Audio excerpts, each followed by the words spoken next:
Good evening, Dolphins fans. Welcome to another episode of On the Fin Side with Kat and Paul. Follow us on Facebook, Twitter, all of our social media outlets, the finfanatic.com website, and the Fansided Network as well.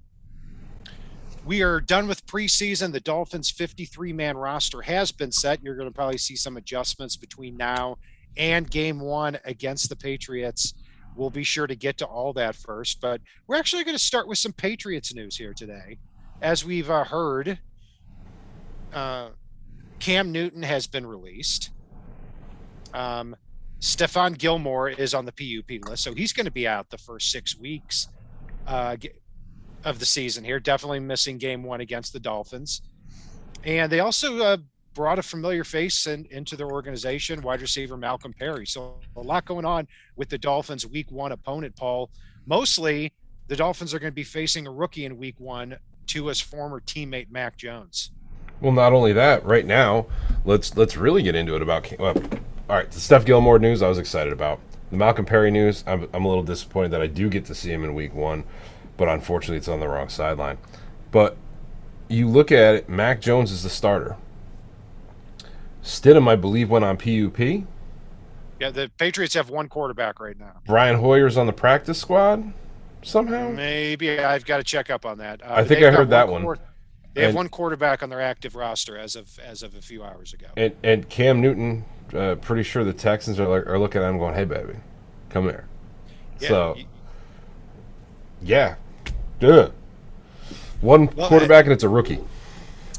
Right, and I think, I mean, two There's sides.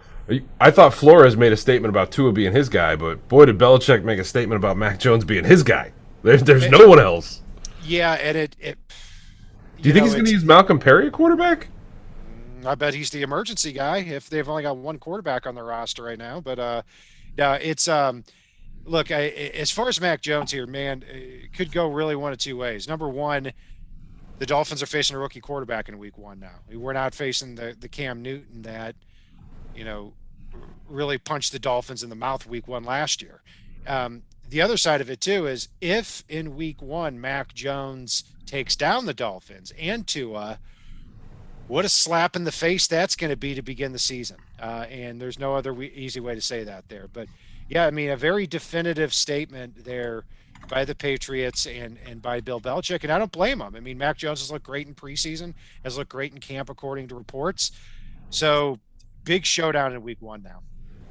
Yeah, I mean, I'd say I don't blame him if he kept at least any other quarterback. Right now, it just looks weird.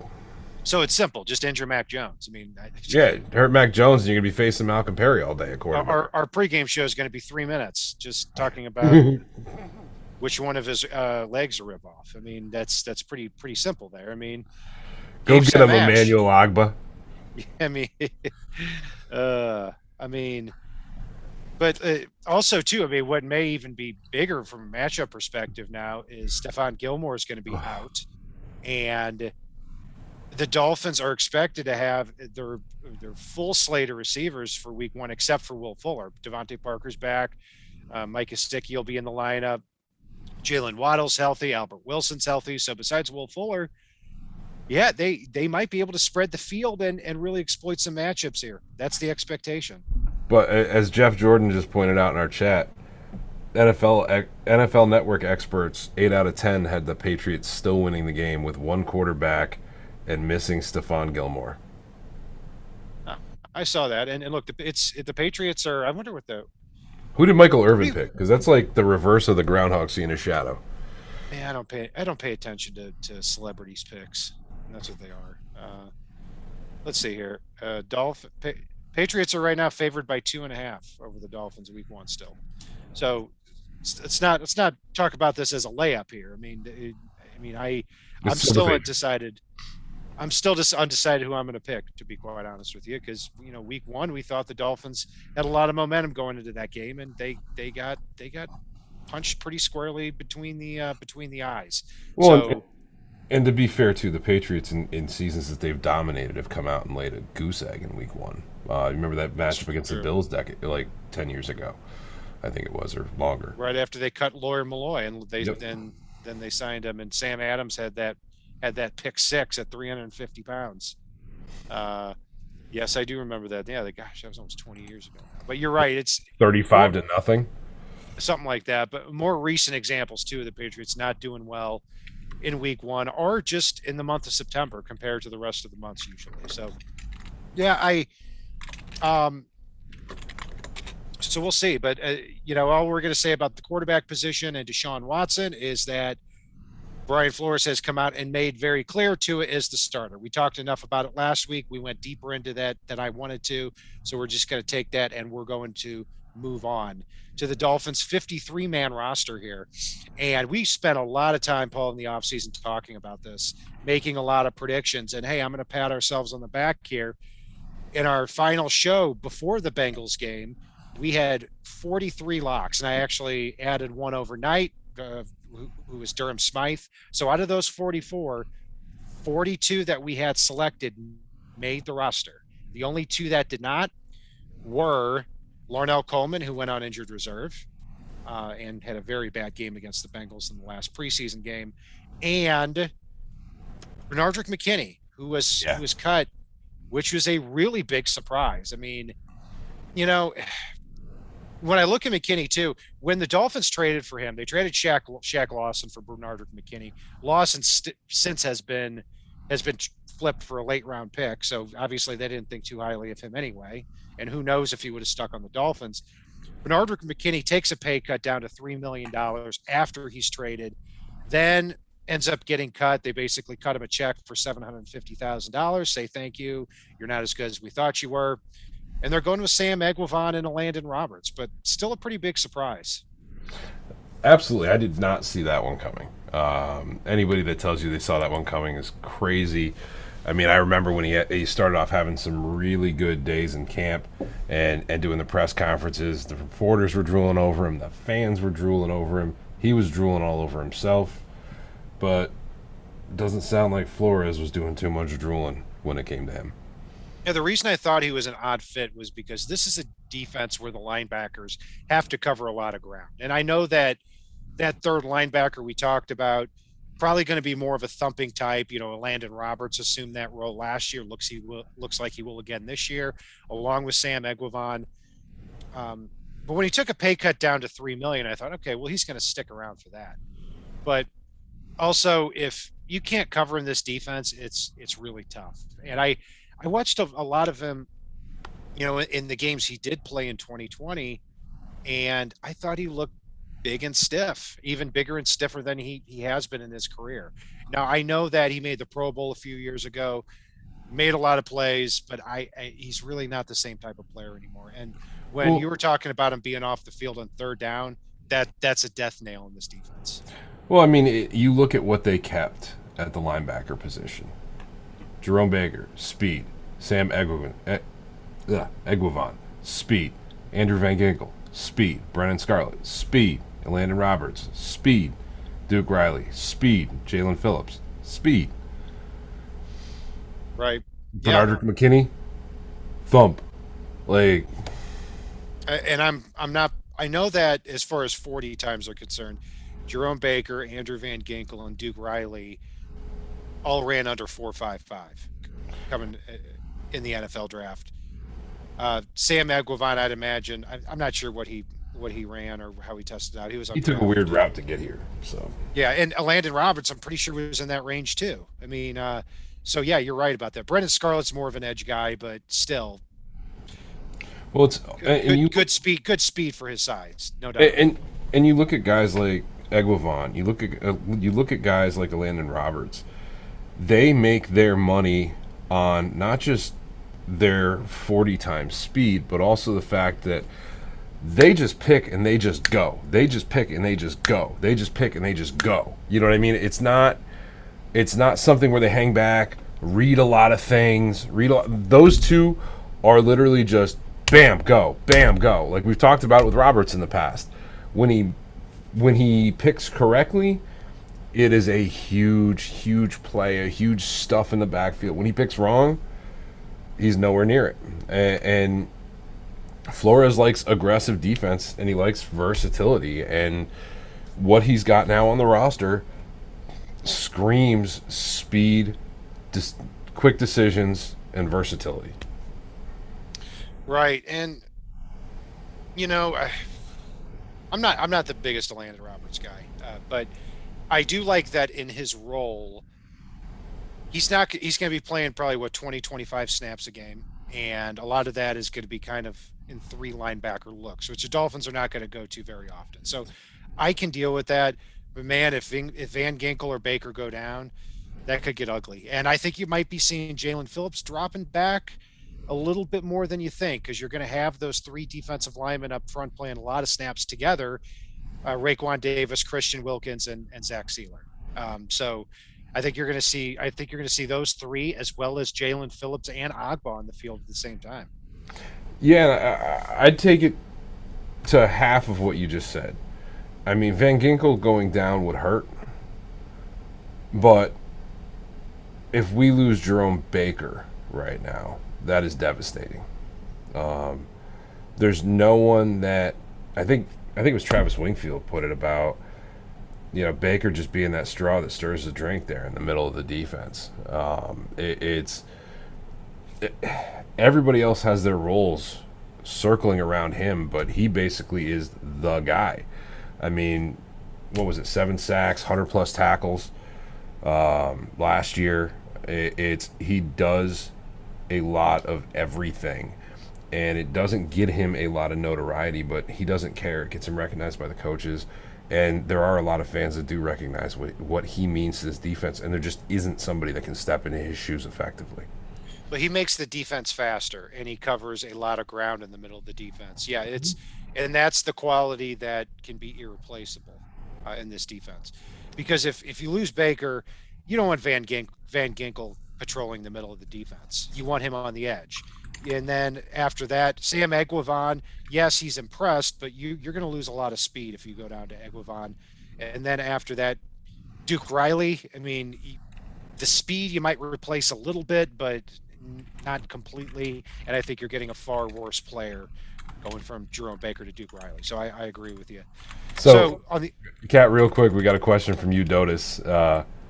What does Fedulum have on flow? Must be something incredibly embarrassing. special teams skills, I guess. I mean, he and Duke Riley were the two that I could have certainly done without. I understand that, but the Dolphins cut Calvin Munson at linebacker. I expected them to keep either Fedulum or Munson, one of those two, purely for special teams ability, because we knew they were going to keep a few of those guys on the roster. But yeah, I mean, we certainly didn't see a lot of value for him being on the 53-man roster, other than being a decent special teamer. But looking moving along to the offensive side of the ball, though, Jakeem Grant renegotiates his salary, takes his 2021 salary from 4.1 million to 3 million. Voids the last 2 years of his contract, so he's going to be a free agent after the 2021 season. I know you're excited about this, Paul. I am. I very excited about it. To be honest with you, it's he's the guy that I wanted here in Miami.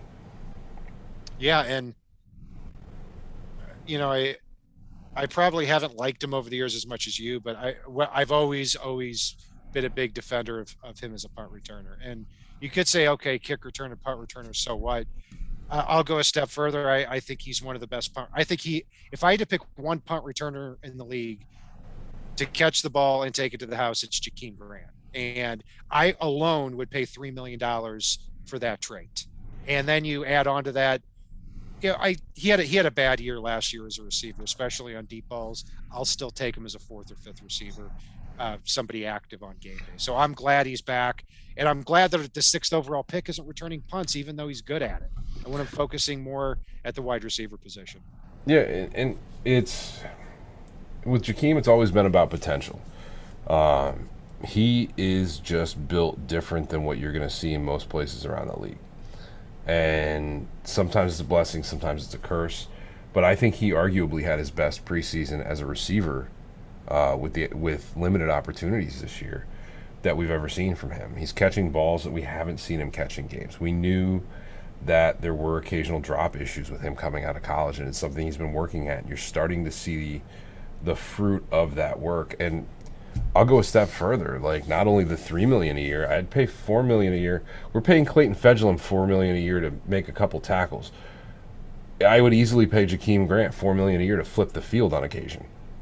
Right. And just an example of that is game I go back to is last year against the Rams. I mean, we know the Dolphins got up 28-3, but or 28-7, excuse me. But you look back at the first half of that game, um, Rams go up 7-0.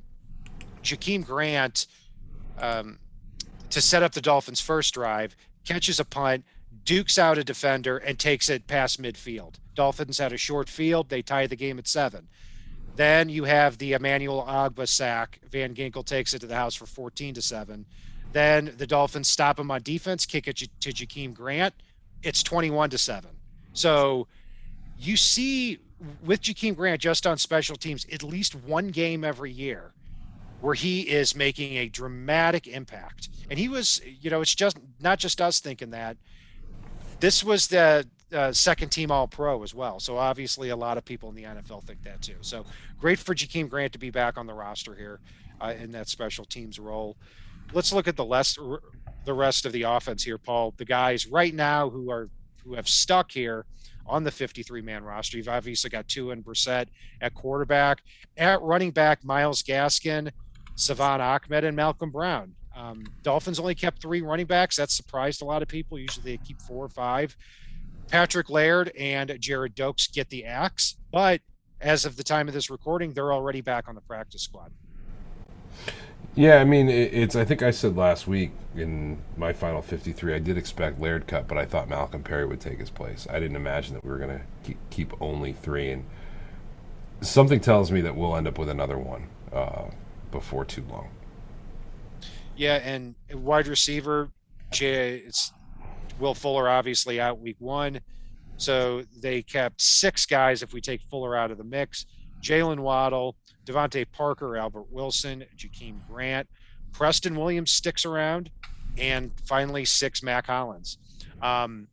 Kirk Merritt gets the axe here, and a lot of Dolphins fans are angry about that, but don't be too angry because Kirk Merritt is back on the practice squad. He is still a Miami Dolphin, and this worked out. I really like how the 53-man roster worked out in conjunction with the practice squad and how it's forming.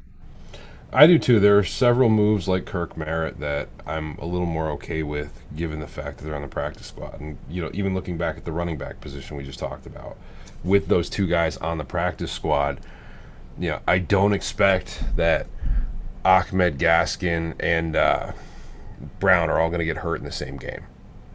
I don't.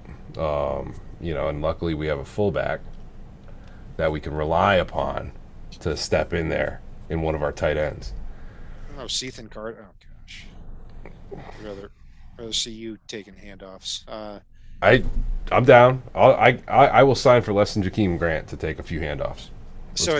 They keep 5 tight ends, and I'm glad they did this too because, look, I thought all 5 were rosterable, and I thought they were going to keep Ethan Carter, and they're obviously going to keep Hunter Long, who's a 3rd-round pick. Durham Smythe and Adam Shaheen are too good to cut. I mean, they're too talented. So I'm glad that they stuck around too. Offensive line, not a lot of surprises. Yeah, maybe one surprise here, but I'm glad he made the roster.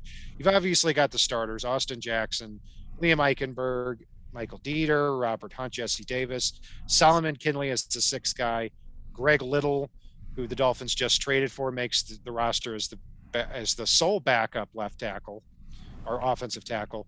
Greg Mance, who the Dolphins also traded for, is going to be that swingman center. That means Matt Skura and Cameron Tom are out. And Robert Jones. I'm very glad that number 65, Robert Jones, the rookie from Middle Tennessee State, made the team. The Dolphins gave him a $150,000 signing bonus before he came to the roster. So as an undrafted free agent, I'm glad that he made it, and he looked great in the Bengals game. So I hope he gets some action this year. I wouldn't be surprised if by the end of the year we've got a line that features at least 4 of these 5 as starters, and that's Eichenberg, Kinley, Hunt, and Jones. It's So who's playing right tackle in that scenario? I'd have to say Eichenberg on the right tackle, probably. Okay. Or Okay. I'd go Hunt at right tackle, Eichenberg possibly at the left. Yeah. And I don't Ryan T in the chat. No, I don't agree with you at all. Hard pass on Grant. Not for me. Again, we're talking $3 million a year. I'm sorry, but I don't see what a Kirk Merritt or a Malcolm Perry bring to the team that's as valuable as what Jakeem Grant does when he has the ball in his hands on returns. Plain and simple. And Um, and but I love Parrott and Perry, or Merritt and Perry. But I agree with you. It's Grant puts the Dolphins in good, positive short field situations and puts the defense in advantageous situations with the way he flips the field regularly. What did he have? Two punt returns for 54 yards in the last preseason game, I think it was. and he Something like does that. he does better than that in the regular season. So Right. I'm excited about that. Raging Dolphins Maniac asked if our run defense is going to be better. I would say that our run defense was average last year. They ranked kind of middle of the pack. And if you take out the first 4 games where they had a really difficult schedule there, then, and especially that first Patriots game where you didn't know what to expect out of Cam Newton, then it's more like a top 10 run defense. I think having that 3-man front of Raekwon Davis, Zach Sealer, and Christian Wilkins playing together, and when they started playing more together, the run defense got even better. So I'm certainly I certainly think the run defense is not a huge problem, but it's not phenomenal, but I think it's good enough. So So, given that, go well, ahead. before you move on from that, I'm going to tell you the indirect thing that is making the run defense better this year. If this wide receivers group and if George Godsey and Eric Stoodsville live up to what we've seen this preseason, the run defense is going to be vastly improved because if Miami's pushing the ball down the field, trying for those home runs, and if they're succeeding with the receiving group they have with guys like Will Fuller, healthy Devontae Parker, if Jakeem Grant has half the hands he showed in the preseason, the way Albert Wilson's looked this preseason, and you start running down this list of wide receiver threats and tight end threats, and just the way that Miami can spread this field out, and you've got guys like Gaskin and Ahmed that can take advantage. The more points Miami puts on the board, the less that opposing offenses are going to be a run-heavy team in the second half, or depending on how fast they can get out with a lead. And you face off against the Patriots team without Stephon Gilmore, and you're able to push the ball down the field against their secondary, you're going to be in a position that you're going to see the Patriots get more and more further away from the run game, or other teams if it's not the Patriots. But it's going to happen in multiple games this year. And that's a scenario where, like I remember the Raiders a few years back being a horrendous team, and their run defense was ranked, I think, dead last in the league, and their pass defense was ranked up near the top, I think, in the top 5. And I remember listening to commentators go gaga over that fact. Like, it's so weird that they're so good against the pass, but they're so terrible against the run. Teams stopped throwing on them in the second quarter when they were up by 21. Yeah, yeah. Period. When that's why I a lot of times I just ignore like team defense overall rankings because it's based on yards. So is pass defense, so is run defense. And I like that the Dolphins kept 12 defensive backs, or they're prioritizing the secondary. And they've been doing that since Brian Flores has been here. That's the way to do it in the NFL now. And the Dolphins can win by playing back to front, not front to back. But now they've got, Agba and Phillips on the edge with 3 good defensive tackles. Can really give them the best of both worlds. This defense could be phenomenal this year. So looking at that defense, we'll take a look at the 7 defensive linemen, including Phillips in that group, because it's hard to differentiate. Agba and Phillips at defensive end. Then at defensive tackle, really they kept 5 defensive tackles: Raekwon Davis, Christian Wilkins, Zach Sealer, Adam Butler, John Jenkins. And I am glad that they kept John Jenkins over Jason Strowbridge, because first, Strowbridge is a rosterable player. I'm not sure if he's been picked up yet. But I like that when they want to go into heavy run defense looks, they can put John Jenkins at nose tackle. They can put Raekwon Davis, move him out a little further toward the edge to go with the bigger front. And if something happened to Raekwon Davis, you could just plug John Jenkins right in there. You don't have to try to play Christian Wilkins in that spot when he's not that big space eating type of player. So I like that John Jenkins is back, and he played great for the Dolphins in 2019, and I really wanted him back last year. Well, here's the thing too. Their goal line defense is going to look pretty damn big up front this year. It's not going to have like little pass rushers that, can count as defensive tackles. It's going to have some big beefy guys right there smack in the middle of an offensive line. Yeah, and at linebacker, 6 guys we've talked about at length: Jerome Baker, Andrew Van Ginkel, and Landon Roberts, Brennan Scarlett, Duke Riley, Sam Eguavon in no particular order. And Vince Beagle goes on injured reserve. Tough break for him. Going to miss his second straight year. He'll be 29 when he comes back. He'll be a free agent. Probably the last time we've seen Vince Beagle. Also on injured reserve, Lynn Bowden, Alan Hearns, Larnell Coleman, I put on IR this week, and of course Vince Beagle as well. Defensive back kept 12 defensive backs. At cornerback, Xavier Howard and Byron Jones start. Safety, Eric Rowe, and then you've got either Jason McCourty or Javon Holland starting week 1. Nick Needham and Justin Coleman at cornerback, along with Noah Igbenogany, Elijah Campbell, who was just picked up while Jamal Perry was cut, and Trill Williams at cornerback. Safety, you've got your backup safeties. You got Javon Holland, like I said, Brandon Jones, and Clayton Fedulum. So, Paul, we got safety. we got you got one of your wishes, kind of. Jamal Perry out of there. I didn't. Actually, not over the last couple of weeks, I should say. He finally turned a corner, and Miami went nah. Like they just said, we need to get rid of all things Perry from our roster.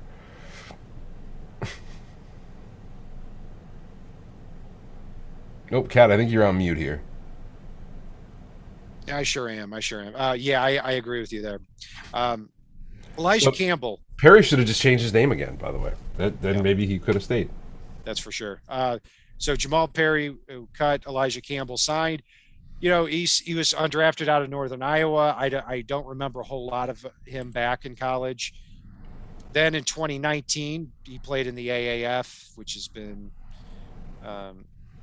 disbanded since then. Then in the XFL, plays in 2020. That has ended too. So he was just ending leagues left and right here. But he got into the NFL in 2021, was on the practice squad, and then played 3 regular season games for the Jets. Didn't make their squad this year. But if the Dolphins are going to go out of their way to cut Jamal Perry, who's been on the team for 3 years, to get Campbell, they obviously think highly of this guy. Brian Flores said he's smart and a good tackler.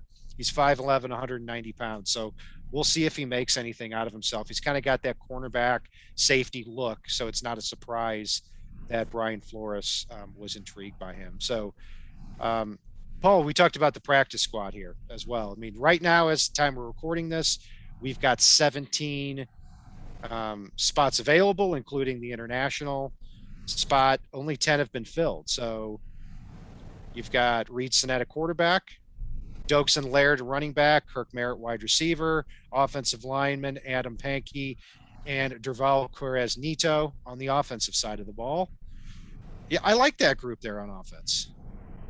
I do too. I mean, there's a lot of guys on there that we talked extensively about this preseason, or when Miami drafted them, or when Miami signed them, and the things that we like about them. And I like the fact that they get a chance to develop them. You know who I'm not excited about that we're going to have to talk about the next 2 weeks, though? Because we did talk about our run defense. And he just came up in chat, Ramondre Stevenson, which I know we're going to talk about extensively, but I just had to get that out there because somebody just reminded me we have to face him in week 1. Yeah, but he's going to be third running back. I mean, behind Damian Harris and James White.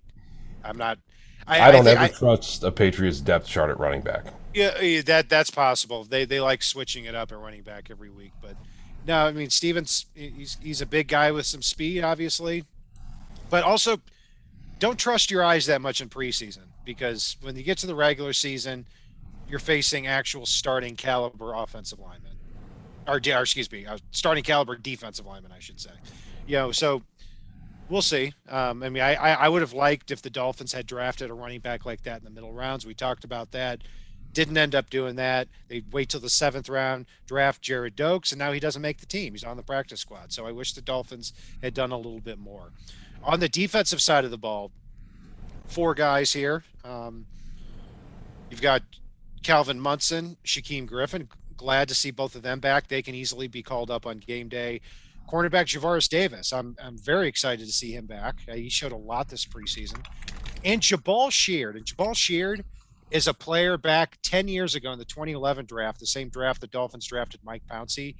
Sheard went 37th overall, and he was someone I loved in that draft.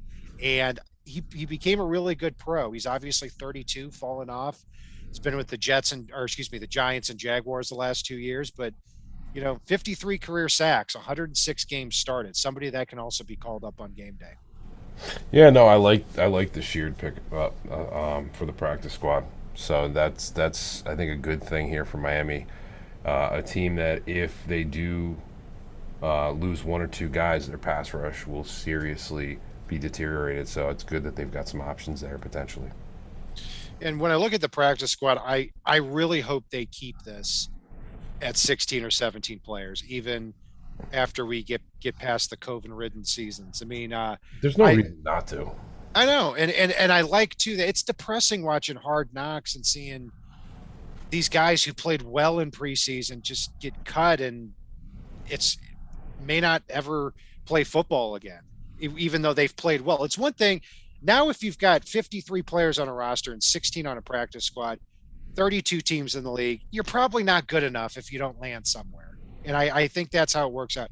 Warms my heart too. And I'm not an overly sensitive guy, but it warms my heart. Right down in the cockles. I think $9,200 a week these players are going to get. So if you're on a roster, a practice squad for 18 games, you're going to make 165 grand throughout the year, and you could probably do that for a couple of years. So good for these guys. Good for the players like Kirk Merritt, who aren't just sitting there saying, I've done everything I can. I had a great preseason and it still wasn't good enough. He's going to be able to make a nice paycheck here and probably get on the active roster at some point. Well, and David Cantor actually, I think I shared it out.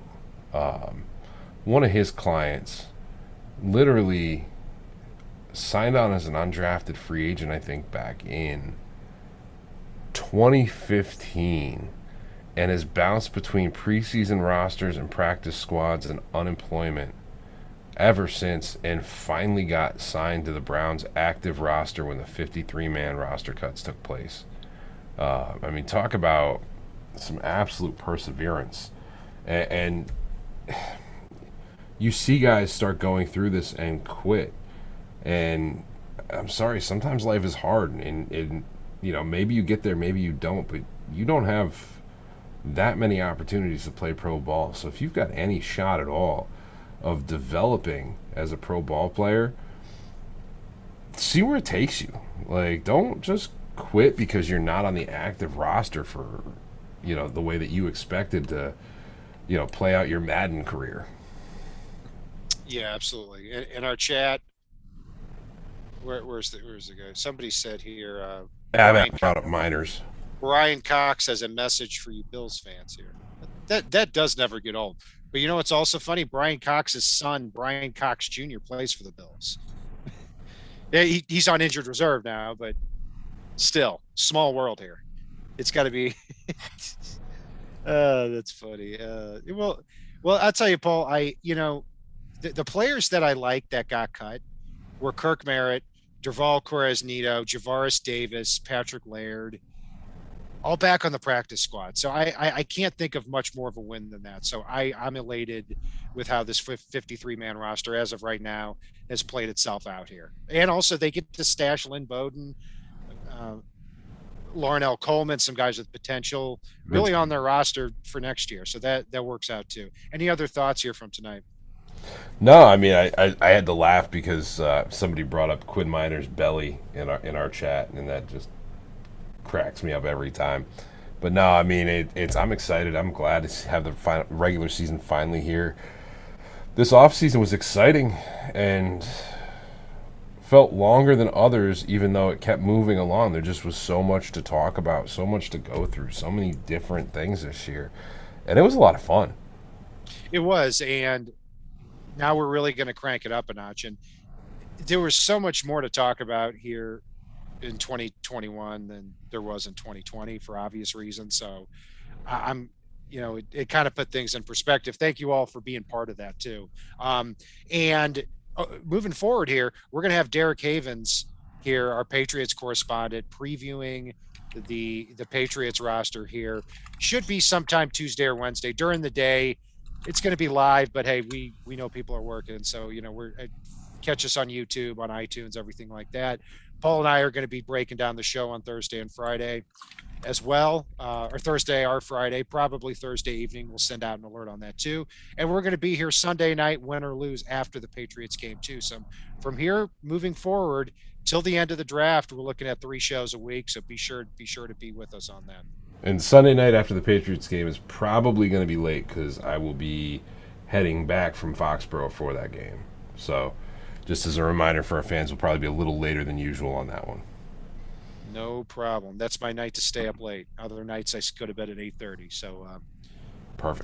That's gonna do it for our breakdown here of the Dolphins 53-man roster. Be sure to follow us on Facebook, Twitter, all of our social media outlets, the finfanatic.com website, and the Fansided Network. I'm Brian Cat NFL. Paul is fanatic _ pick. And if it's not on the right side and it's not on the left side, it's on the fin side.